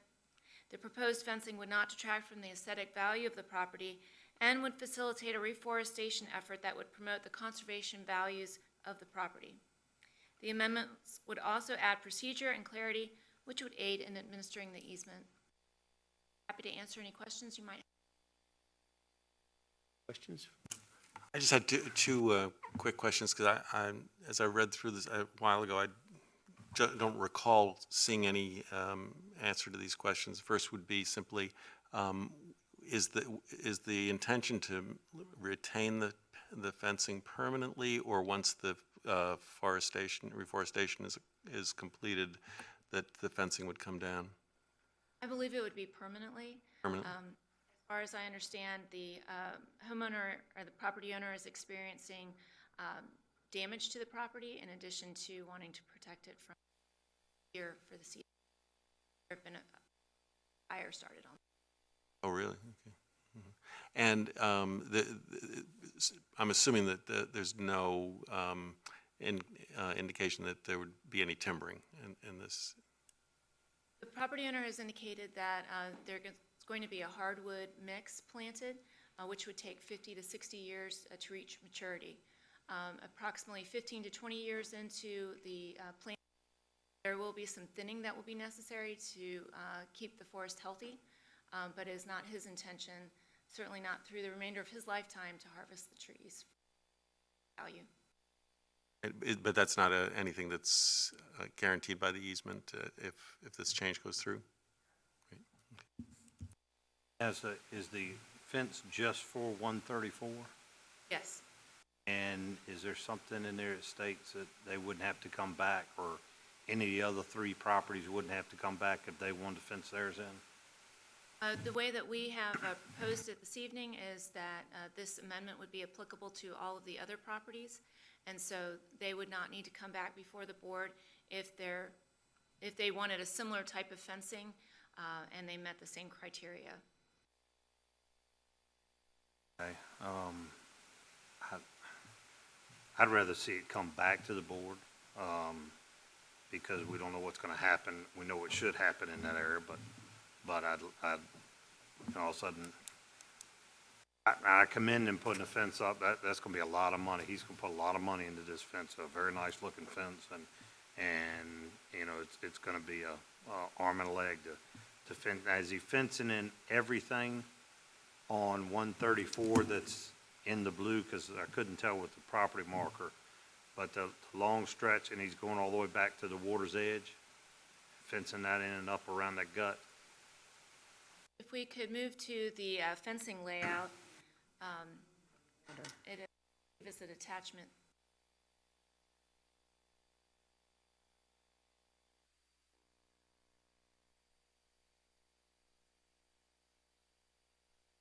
We have someone new running our tech. Yeah. It includes approximately half. Okay, yeah, because I saw that, but I couldn't see, and that's a fence, light fence that he's gonna put up, but I couldn't see where that fence was. I see the open field in the first attachment where I would imagine that was gonna go. I'd imagine he's not going all the way down into the wetlands, but Correct. it wasn't clear on where the delineation was. That fence starts and stops. So it starts and goes around the narrowest part of the property, around the field, 2 fields, and approximately halfway down. Okay. It goes basically probably to the woods line where there's 2 fields off. Now, there's no residence there, correct? I'm sorry? There's no residence? No residence. And Where you see the label forest, that's approximately where it would end. And then the, is there a thought of a residence being there? Because I think it's allowed 1 residence. I think there were 5 I believe it's allowed 2 residences, On that piece. on that piece. but the property owner has not indicated any. And this is just to keep the deer out of the new seedlings, Yes. basically. Okay, and we've had no with, homeowners on the other side, they haven't, no problems with anybody. No one's contacted you about? Okay. So the only thing I'd wonder about is, and not from me, but for future boards, is the fences on the other two properties. There may not be, but they may be. I have no problem with the 8-foot fence, because, you know, deer can even clear an 8-foot fence, believe it or not, but they're less likely to clear an 8-foot than a 6. But having the other two, you know, put into that, it may be that, I don't know, board, what is y'all thought? Would you think that's a big deal, or? I don't want to make an extra step if we don't need to. Right. That's one thing I don't like doing, is having too many steps. Everybody's good with it, I'm fine with it. I mean, that's the only thing that caught my eye was the others, and where the fence would be, and how that might be to anybody else neighboring up next to Yeah, them. because it's probably people are not as aware, and then they'll become aware, rather than move and say for all the properties, if, to come back, and then if somebody were to come back, we could always, or another board could always make the decision that if the other one wanted, they didn't need to. Right. Would you feel more comfortable that way? Yeah, and, you know, because it may be somebody else next to them says, well, I've got permission to put it up now. Yeah. We all got it at the same time. Yeah. And, but if we don't feel that there's going to be an issue on that, then I'm fine leaving it with all three having the ability to do it. I just wanted to bring that up for, you know, decisions that may be made down there later. My preference generally would be to have them come back and apply at that time. This property's fine, but Yeah, next right. property and the next property beyond that. Because we don't know where houses would be, and if somebody lives in it, how that affects. I just don't feel like I can make that decision for the other people.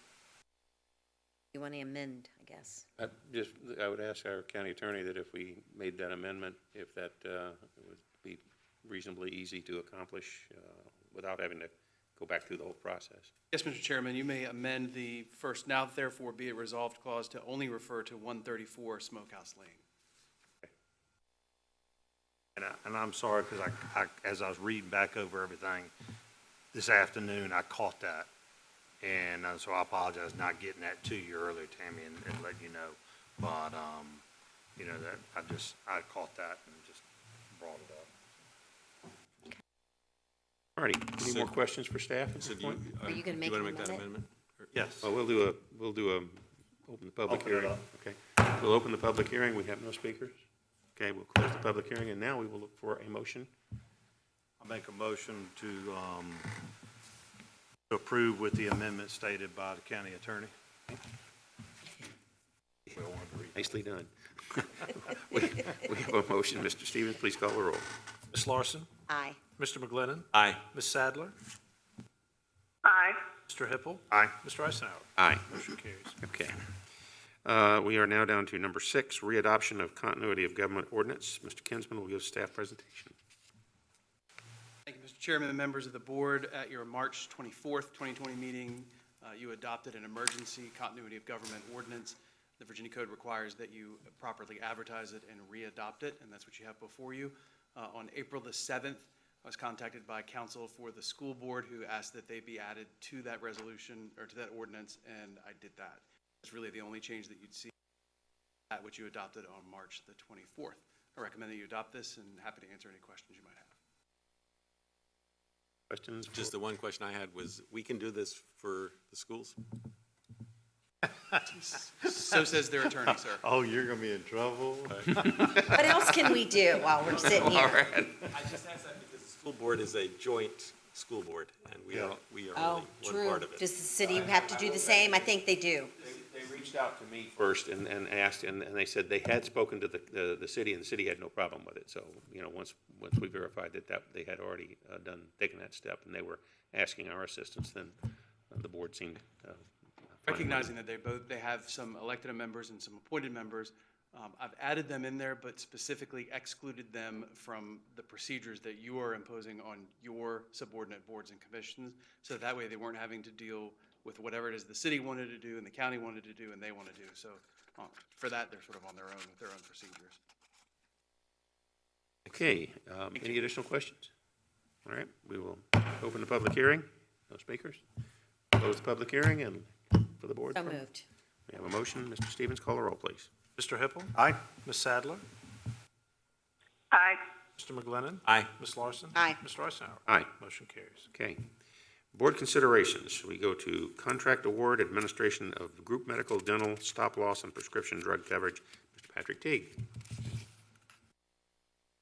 Good evening, Mr. Chairman, members of the board. A request for proposal, or RFP, was solicited from qualified carriers and offerers to provide comprehensive full-service medical, dental, prescription drug, and reinsurance to support the medical program on behalf of eligible employees, our pre-65 retirees, and dependents for James City County. 10 firms responded to the RFP by describing their ability to provide described coverage, firm's experience and references, quality and cost of the proposed plans and service, quality of their provider network, and overall quality of the firm's proposal, demonstrating an understanding of the county's needs. The contract has an initial term of 1 year with the option of 4 additional renewal terms. Staff recommends approval of the attached resolution awarding a contract to Optima Health and Delta Dental. Questions for Mr. Teague? For comparison, pretty comparative to what we have now and the quality we have. Again, the successful firm Optima has an actual larger network in state, covers more specialty, as well as I believe around 99% of our current providers are covered under the Optima network compared to Cigna. Right. The huge difference is the price. All of our plans, as you heard from the budget presentation, we're anticipating an increase in our healthcare costs. However, Optima was in the 2 to 5% range. Our current provider was approximately 15%. Wow, good job. Good job. How about with Delta Dental? I know years ago they weren't as accepted. Not that they're not a good firm, with a lot of dental offices. Do you know if that's changed and there's more options out there? They were approximately 99% penetration in the Virginia market. So, good. And we've had very good experience with them for the past multiple years. Great. Okay. All right, thank you. Thank you for all your hard work. Any other questions? All righty, then we will look to the board for a motion. Move to approve the contract award. Okay. Got it, John. Okay. Hans got the motion. John's got it. Mr. Stevens, call the roll, please. Ms. Sadler? Aye. Mr. Hippel? Aye. Ms. Larson? Aye. Mr. McGlinnan? Aye. Mr. Eisenhower? Aye. Motion carries. Okay. We are now to board requests and directives. We'll let Sue, you want to start? Well, I can. There's not a lot going on in my front other than a lot of yard work getting done. I haven't attended much of anything other than answering a lot of emails and et cetera.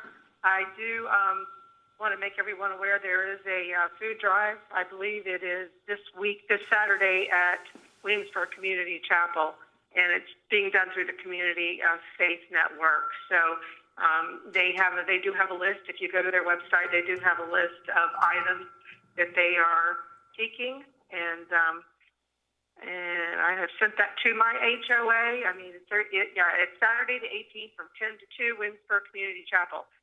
So Community Faith and Mission, there's a long list of items that they need. So anybody can get this, send this to their HOAs or neighborhoods, and I think that'd be great help for everybody that's out there. So that's all I have for you right now. Thanks. I just mentioned that there's not a lot I can report in terms of events that I've attended for obvious reasons. McGlinnan dining room, McGlinnan living room. That's right. Are you getting your yard done, John? Yeah, unfortunately I am. Not fun, not fun.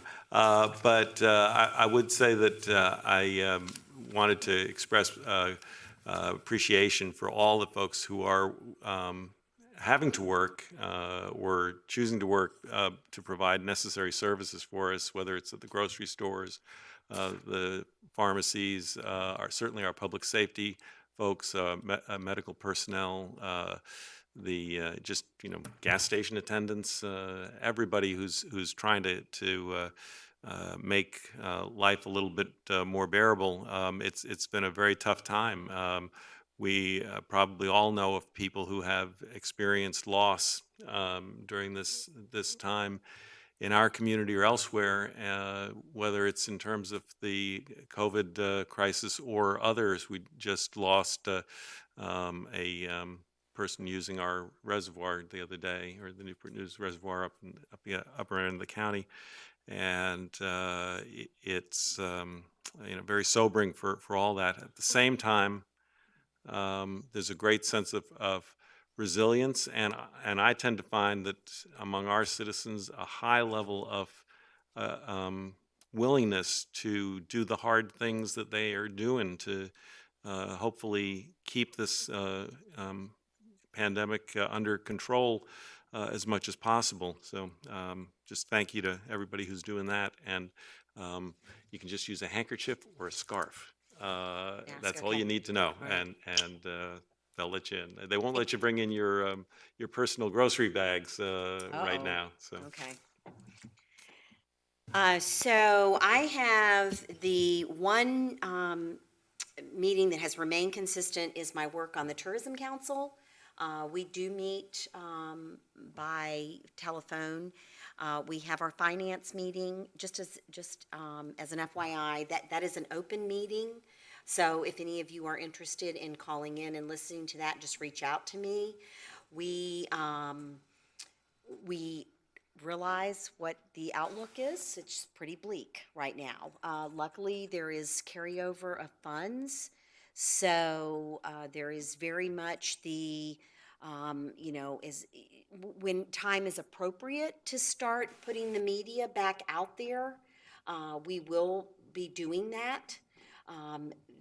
Our executive director that you met is working very closely with all the tourism partners here in our area, working very closely with Virginia, plus our advertising agencies and everything. Their office is, everyone's working remotely, but they are working. They're all coming together, I think, twice a day on the phone. We have our finance meetings, and then we do have our tourism council meetings as well. The next one will be in May. So we're moving ahead when we are open for business to have visitors come back here. I would just echo what you have said. I love football. I love baseball. I love all sports. But if anything's become clear, it isn't the baseball player that's being paid $152 million for a season that's keeping our country going. It's the person at the grocery store that's literally putting their life on the line in order to get people the provisions that they need. And, it's really tough right now because people are, I'm short-tempered. Not me, of course. I'm always rosy outlook, but people are getting short-tempered because they're tired of being at home. It's a lot of stress on parents, on everyone. And so I've witnessed some not so nice exchanges between at grocery stores, at different essential places that have to be open. I hope everybody will just take a breath and really realize how much we're counting on these people that come to work every day. Grocery, drug, Lowe's. I mean, I'm sure I've seen a lot of criticism about people going out and buying plants, but I try to give a little grace to people because I think people are doing the best they can do to try to survive. And if that means getting out and getting in some sunshine, it may not be someone's a definition of essential, but it is somebody's definition of essential. So I'm just very grateful, and first responders, for all that they're doing, and people in the hospitals, and you know, these people that are being asked, our first responders, and I'm glad to hear about our PPE. You know, when you're being asked to reuse a mask and you know, that's some pretty tough stuff there. So I'm just really grateful for everything that everybody's doing, and I'm proud of our community, and thankful for everything everybody's doing, and looking forward to the time that we can sit closer together and get back to non-social distancing. I do like you, yes. Well, transportation is going along just fine. In fact, we're meeting differently than we used to, but we're figuring it out. And, you know, and it's gonna be, you know, it's amazing. We didn't know that this was gonna be an economic driver for the state of Virginia, this transportation, what we've done in the community here, not only this board, but all the boards and all the city councils and all that coming together. Now we've got transportation that's paid for, that has the money in the bank and all that to keep these projects going when there's a time that a lot of things aren't moving forward and going. In Harumpha, I've talked to them, and being finance chair, we've decided that we've got one more meeting Thursday to go over to finalize it, but hopefully we'll be on a zero budget. So we're not gonna ask anything from any of our communities and any of our private citizens that have joined Harumpha. We're gonna go a year without asking for anything. I'm trying to get that across the finish line on Thursday at a conference call, and we have funding in place that we can make it next year without having any funding at all from the money that we have put aside and invested. So that'll help us in Harumpha to send a message out to the rest of the communities saying it's not a lot of money, but every bit counts, and everything we can do as a group helps us as a whole. The no-wake zone that we talked about tonight that we're putting off till May, don't get excited, don't get wound up. It's all right. We're working that, and what was put in place and all that. We're narrowing that down. I'm talking with the citizens, working with them up there. There's some that don't want fast boats on there, some that want fast boats, some that want to ski. And so we're figuring out where it works for everybody. And we're gonna find this out, and I'm gonna head it up and keep moving forward. And we're gonna figure out how this works with everybody up on the river, because I love to see them out there on the river moving back and forth. And it's amazing how many more fishermen I see around my place now than I did before this. So, you know, people are getting out, and the really nice thing about it is the ones that are fishing, one's in the front of the boat, and one's in the back of the boat. So they do have 6 foot. So they're staying very close to that and enjoying the water and all that as they're doing it. So great to see them all out, and a lot of good friends. I'd also like to take this opportunity to thank not only our citizens, but I'd like to thank our employees. The ones that are here that are working every day, and the ones that are home working from home.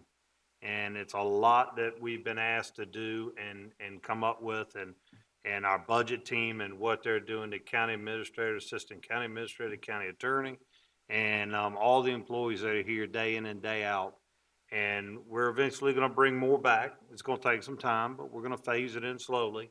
And, but it's very nice that we've got the employees that can move around and be able to work from home or work from different locations and distance themselves and keep the county moving almost seamlessly.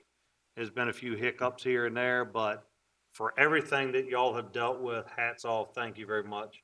And let the staff know, thank them very much, from cutting the grass to taking the trash out to fire, EMS, police, the sheriff's office, everybody who's out there working hard and that you don't think about when this whole thing's going on.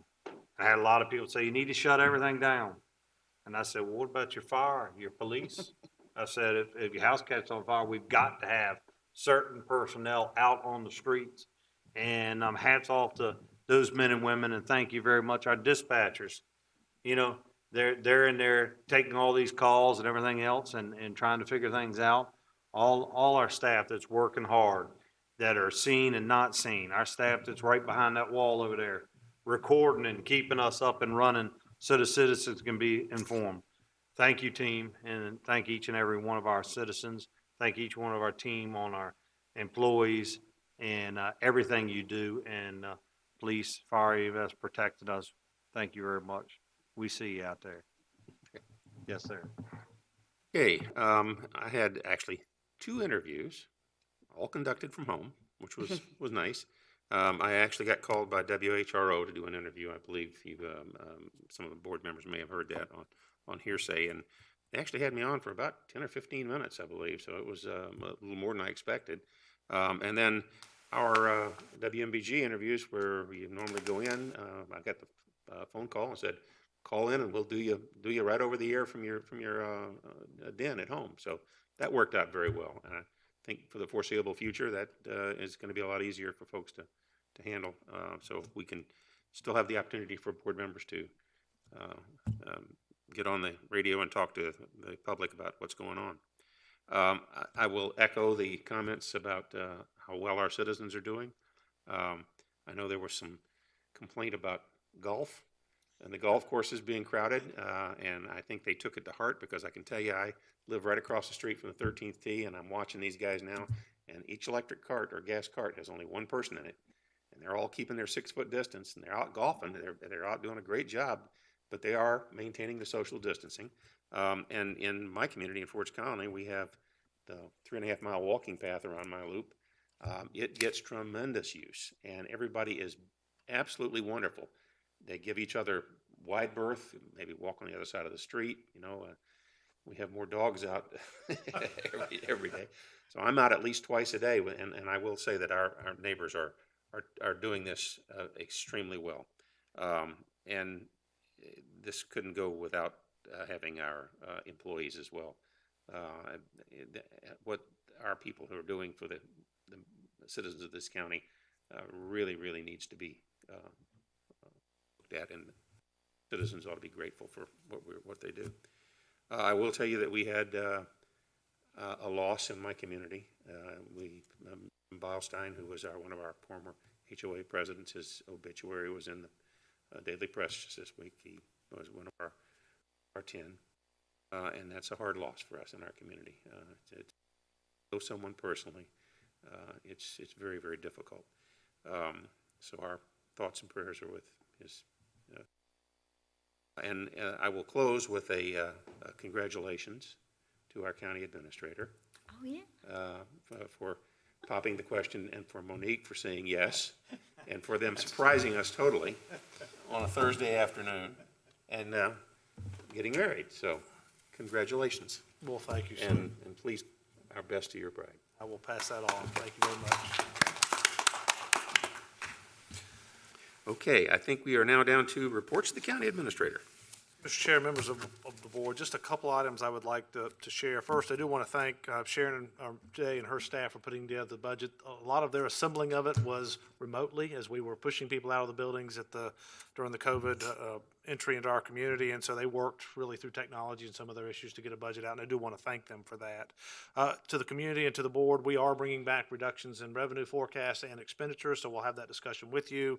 We certainly recognize the impacts that COVID will have. As Ms. Day had indicated, it's sort of an unknown what that really will be, but we definitely are having contingency plans and are concerned with county finances, and I believe we'll have a good plan for you to consider and discuss. And then finally, I would just remind the community that we do have your work sessions April 23rd and 28th. We do value their input, and we normally have a community meeting during the budget process. We are going to try a virtual community meeting. It is scheduled for April 23rd.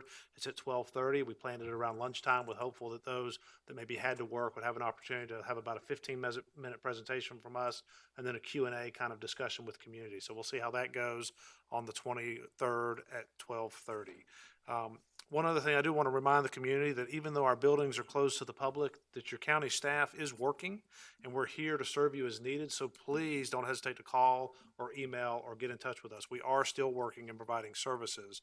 And although the coronavirus continues to be a large part of many of our daily conversations, we have ongoing conversations with our health department, with our hospitals and the other peninsula localities, and it appears that our efforts are making a difference to flatten the curve. So all of this suffering we've sort of gone through as individuals and businesses and community members is making a difference. And again, as you had discussed earlier, when do we reopen and how do we get there? That is part of the conversations ongoing as we speak. As a county, I mentioned we do have adequate supplies of personal protective equipment for our first responders. I couldn't have said that a couple of weeks ago. We feel very good about the next month, and we feel that if supplies that we believe will be delivered this week, that it will carry us through the summer in terms of the primary equipment of surgical masks, the N95 mask, and gowns. So we feel very confident by the end of this week we'll have an adequate supply for many, many months. And so that is a better feeling than we've had before. To protect our workforce, we have masks available for our workers, general workers as needed as well. We are teleworking, we're spreading coworkers apart where possible, we're cleaning our offices and workspaces more often, we're reducing exposure to each other wherever we can and trying to maintain that social distance while still providing service. And I continue to be pleased with our employees' willingness to do their job in a different way and wanting to be here to work. And we have a lot of employees that really are committed and want to be here to do their job to meet the residents' needs. We are continually updating our website and social media and pushing out information, some that is ours, some that is statewide, but trying to make sure our community stays informed.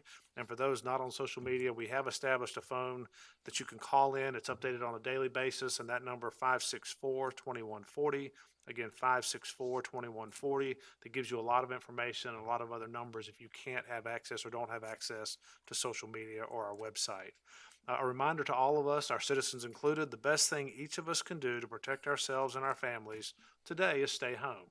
Or when we're out, to remember practicing social distancing that we've talked about, wash and sanitize our hands regularly, and wear masks where appropriate. That guidance continues to change. Again, finally, I do want to thank our employees for continuing to serve this community and our residents for taking it seriously and their patience with us. They really have been very good in working with us. As I said in the beginning, our offices remain closed to the public, but we're working, so please don't hesitate to call us if you need us. And I'll turn it back over to you, Mr. Chairman. Okay. We have a closed session for this evening if the board is interested in doing those appointments in closed session. Sure. I just, real quick, you said the 23rd. He meant the 21st. There's a work session, I'm sorry. The work session is 23rd and 28th. We're having a 21st. Community meeting, 21st and 28th? Yeah, 21st. Community meeting on the 23rd. 23rd, I'm sorry. that's I don't correct. thank you for That's okay. clarifying. I wanted to be able to clear that up before. Work sessions 21st and 28th. Okay. Community meeting on the 23rd.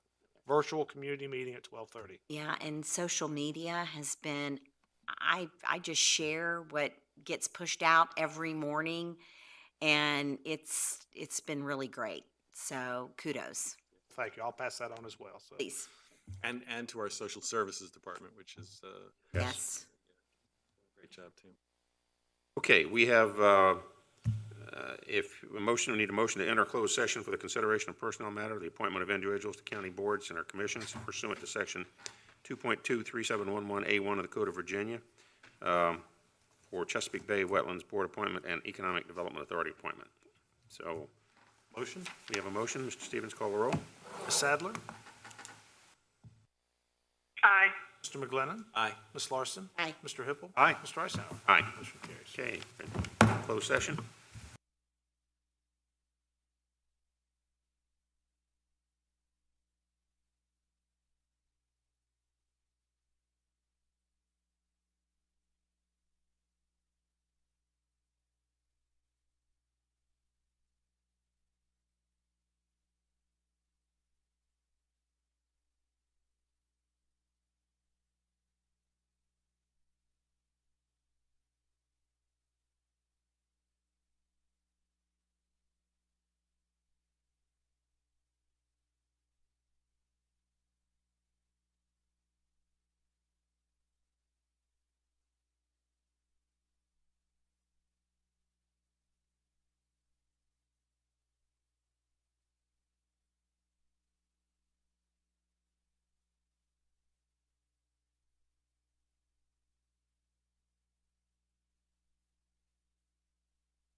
Okay, I will look for a motion to certify closed session. Mr. Chairman, I move to certify that we only spoke about those items we indicated we would speak about in closed session. Stevens, call the roll, please. Ms. Sadler? Aye. Mr. McGlinnan? Aye. Ms. Larson? Aye. Mr. Hippel? Aye. Mr. Eisenhower? Aye. Motion carries. Okay. Mr. Chairman, I move that we elect Michael O'Brien to a term on the Chesapeake Bay and Wetlands Board as an alternate to serve for a term that would be effective immediately to March 31st, 2025. And Brandon Nice to the Economic Development Authority for a term that would expire on March 31st, 2021. Okay. Mr. Stevens, we have a motion. Ms. Sadler? Aye. Mr. McGlinnan? Aye. Ms. Larson? Aye. Mr. Hippel? Aye. Mr. Eisenhower? Aye. Motion carries. Okay. That takes care of that. We are down to take a motion to adjourn until 4 p.m. on April 21st, 2020, for the budget work session. So moved. Motion. Oh. Okay. we'll let Sue have it that one. Got to get something in. Okay. All right, Mr. Stevens, call the roll, please. Ms. Sadler? Aye. Mr. McGlinnan? Aye. Ms. Larson? Aye. Mr. Hippel? Aye. Mr. Eisenhower? Aye. Motion carries. Okay, we are adjourned.